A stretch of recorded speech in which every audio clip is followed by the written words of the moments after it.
Hey everybody, this is Jesse Arbuckle. I'm sitting here in my group and waiting for people to show up, and I was just figuring, hey, I'll let you guys know a little bit more about me. Um, and well, me and my wife, but she's not here with me. She's sick at home. We actually met in drugs, 2014, and a year or so doing that together, we decided to get sober together. We are now 9 years sober from hard drugs, about a year from alcohol, a little over a year for me. And we've definitely made a lot of mistakes through our journey. Uh, I think the number one thing that always kept us using was the stress of life and just kind of not knowing how to deal with loss or guilt that we felt. So we would use to hide that or to numb ourselves from everything. As I sit here today, I'm very thankful because I got a DUI about a little over a year ago. Wrecked my truck, got my mugshot all over the news and everything like that. But I'm thankful for that DUI. I'm thankful for that lesson that I learned out of it. It wasn't that the courts taught me or the books I read. It was more about me teaching and learning myself on how to deal with things in a different light. Now I'm not as worried, I guess, as things normally would have been. Learn how to cope a little better with the daily stress, even with dealing with loss, and just kind of fighting forward each day. It's never easy. There's always the thought of drinking or going back to drugs but the will for my kids, for myself, is to do a lot better. I hold myself to higher expectations now. It's definitely been a learning curve for both me and my wife. We definitely strive each day to do better than yesterday. I think, like most people, and I always hear from friends and relatives that they struggle because they either worry too much or something in life happens and brings up emotions, which causes them to use to cover them emotions, which I can understand, but at the same time, emotions are real, they're raw, and they're meant to be felt. And a lot of us, we try to hide from those. Uh, at least I did, and my wife did. We'd hide from those emotions, which I think is a big mistake because we miss out on learning ourselves and what we can do through those emotions. We don't realize how tough or how up to the fight we are of life when we cover things up. We settle for less, whether it's in a relationship or just with our life or what we to expect out of our lives. I never thought in a million years that I would have the opportunities that I do now. I never thought I'd be a business owner. I never thought that I would be a part of the community the way I am today. Granted, that's still growing and we're still trying to do better things. And our community is learning us a lot better. So that's been a good experience. Been fun. It's been fun getting to know a lot of people and just hearing their stories. But I think a lot of times when they hear of our group, they really worry that we're going to be here to judge them.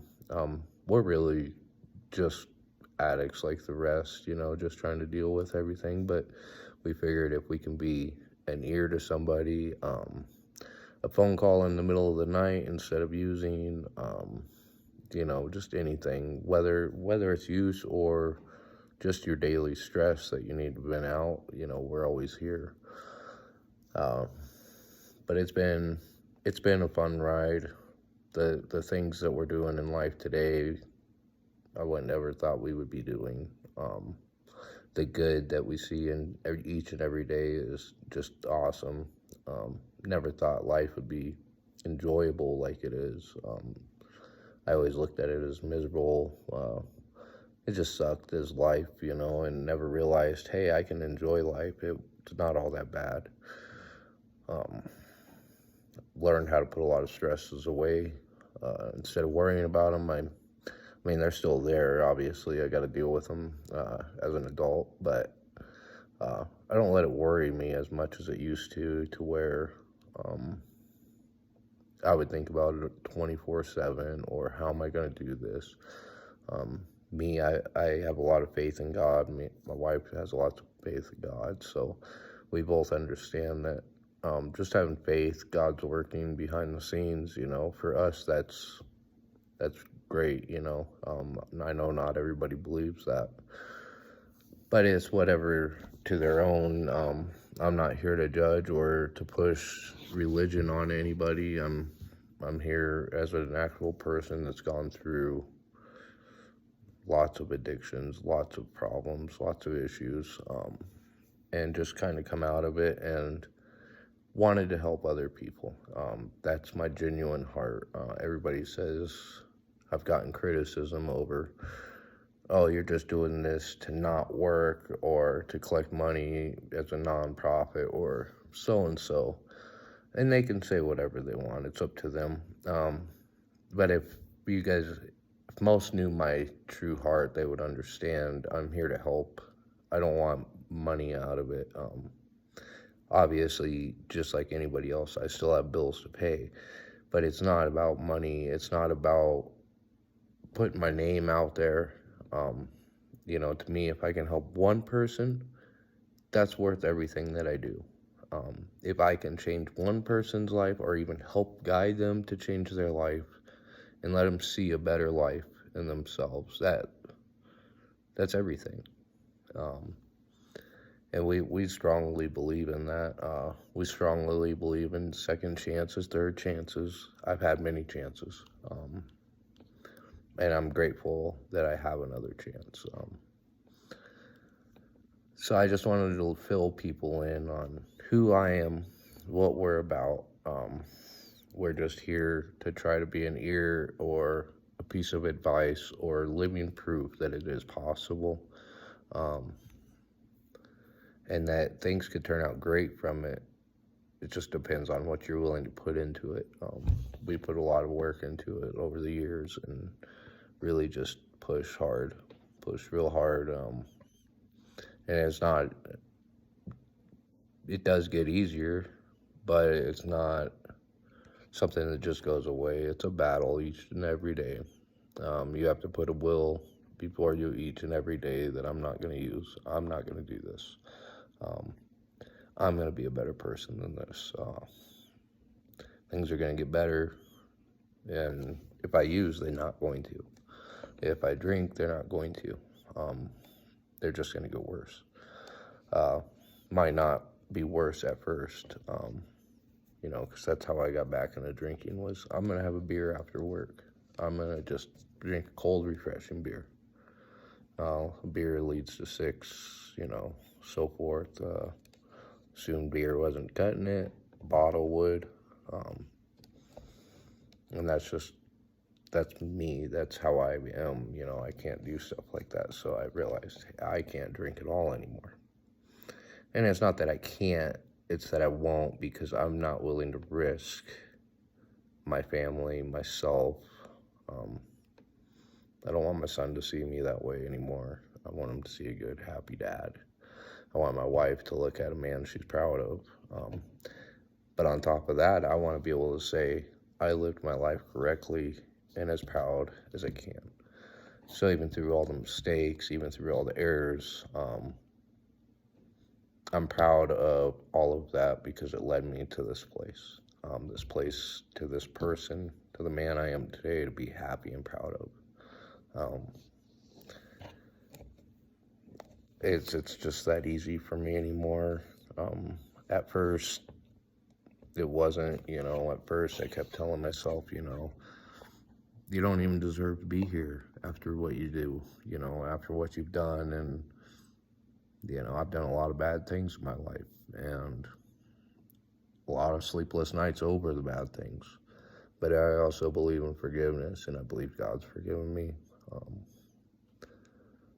I've forgiven myself for a lot of things, you know. Some things I still hold a little bit, and that's things I'm working on, just like anybody else. But other than cigarettes, all my addictions are put away. Um,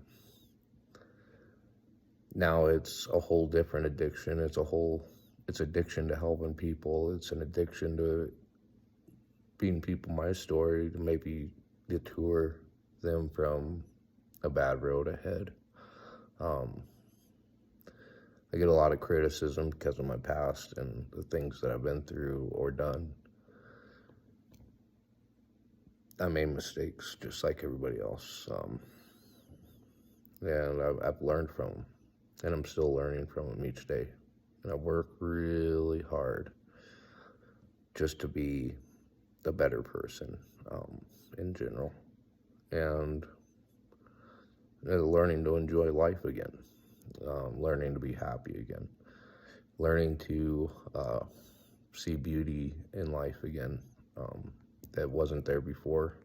Um, it's been a great experience and a great journey, and I know anybody could do it. It's just a lot of hard work, and it's a lot of willpower, and a lot of people don't realize how good it can be because they don't have the support to go through it. And I want everybody to know that we're here. We're here to support you. As you could tell, I am the only one at group today, and I will continue to show up each and every day. Every time we're here, you know, as long as it's not canceled, snow, fire, evictions. You know, we just got evacuated for the fire, the 403 fire, so we're finally getting back home for that. So it's been exciting. A little early in the season for some fires, but we got to deal with that last week. That's why we didn't have group last week. I didn't get a chance to let anybody know that we weren't having group because I got off work, I got home, and it was evacuation right away. So, but I wanted everybody to know that we're people just like everybody else. You can show up to group just to talk about feelings. It doesn't even have to be recovery related. Things you're going through, we understand. We've been through a lot. We can relate on a lot of levels. We don't even have to relate. We can just be an ear to listen. We could be a phone call. It doesn't matter whatever you guys need us for. Because believe it or not, we need you guys just as much as you need us.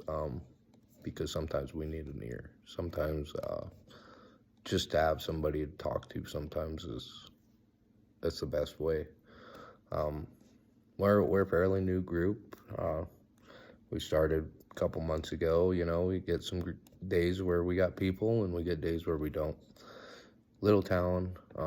We're in Florissant, Colorado, so in little town, out in the middle of nowhere. There's really not many people or much other groups. There's an AA here in the middle of the day when everybody's working, so which they do great things for the people that aren't working, and I don't knock anybody that's out here trying to help people. But we're here for the people that work and are struggling through it and can make evening classes. So we do Thursday evenings, 5:30 to 7:30 at the Florissant Library. Thankfully, the library gave us a great place to have our meetings.